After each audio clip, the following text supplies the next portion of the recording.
Затирка швов эпоксидной фуги. Ну, цвет вроде бы подобрал.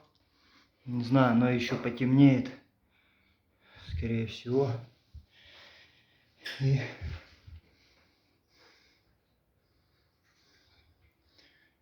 так что вот такая вот у нас плиточка получилась на полу.